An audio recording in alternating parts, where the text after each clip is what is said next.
le public a compris que c'était une étape importante, puisque la Villa Viardot est maintenant disponible.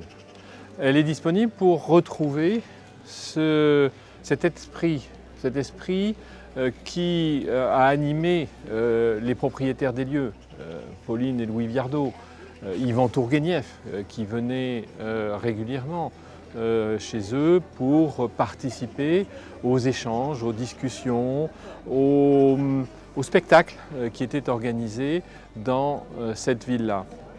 Cette villa est aussi le symbole d'une culture européenne. La musique, bien sûr, cette musique romantique portée par des musiciens extrêmement talentueux, des musiciens européens, allemands, russes, autrichiens, français, qui vont se donner comme objectif de développer une musique qui va être finalement reconnue partout en Europe. Pauline Viardot, c'est une de ses figures. C'est la figure d'une cantatrice polyglotte. Elle parlait de très nombreuses langues. Elle va chanter en italien, elle va chanter en allemand, elle va chanter en français, elle va chanter en anglais.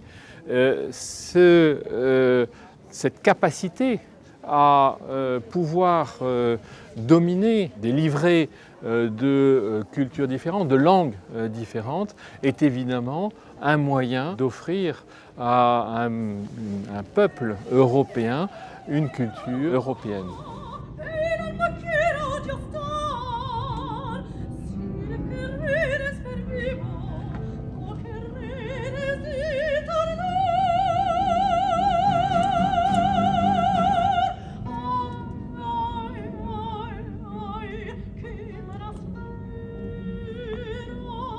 Cette bâtisse est constituée d'une armature en bois.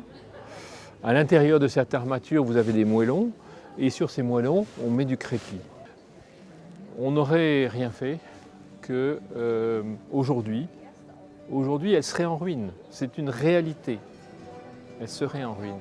Et la prouesse technique derrière, ça a été de reprendre les fondations, de les solidifier, de faire en sorte que, au niveau du toit et des façades, tout ce qui était pourri soit remplacé et puisse être transformé grâce à des matériaux modernes et solides, tout en gardant l'aspect de cette villa.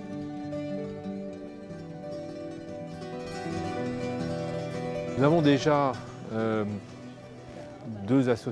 trois associations qui souhaitent investir la villa avec déjà programmé en octobre un premier festival, au printemps prochain un deuxième festival, des masterclass qui sont en train de s'organiser et une exposition qui va s'implanter au premier étage de la villa et qui va porter sur la famille Garcia. La famille Garcia est la famille d'origine de Pauline Viardot, puisqu'elle s'appelait Pauline Viardot Garcia.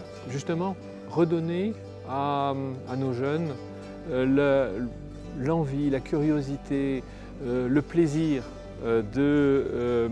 d'être confrontés à des choses nouvelles, la musique, de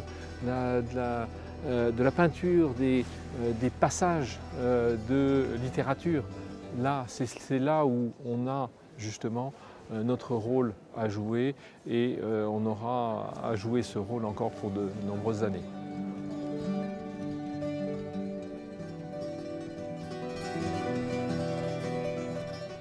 C'est important aussi, à travers cette rénovation de la ville de Bougival, de faire revivre des figures au féminin, des grandes artistes, des femmes d'une immense culture qui ont tant fait pour la culture de notre pays et qui sont toujours passées au deuxième plan, sans doute parce que c'était des femmes. Prenons Pauline Viardot. Tout le monde connaît la cantatrice, qui connaît la compositrice. Donc on voit bien qu'on est un petit peu en deçà j'allais dire, de la reconnaissance que méritent ces femmes. Ici à Bougival, nous avons Pauline Viardot, mais nous aurons bientôt Berthe Morisot, pareil, une muse incroyable des impressionnistes, mais qui était elle-même peintre. Et on l'oublie, qui a fait des magnifiques tableaux. Donc moi, je veux que ces femmes qui étaient belles, qui étaient aimées, ne restent pas uniquement parce qu'elles étaient des icônes, mais aussi pour ce qu'elles ont créé. Et j'associe à ces deux grandes dames, George Sand, qui venait ici à la maison Viardot et qui a pris Pauline comme héroïne dans sa nouvelle Consuelo. Toutes ces femmes ont été des passeuses de témoins sur la culture, des femmes qui ont aidé les jeunes artistes aussi à créer, à se faire connaître. Les salons féminins ne doivent pas être passés sous silence. Elles ont été des grands mécènes aussi. Donc moi je souhaite qu'on leur rende hommage et qu'on leur rende la place qu'elles méritent dans l'histoire des arts français.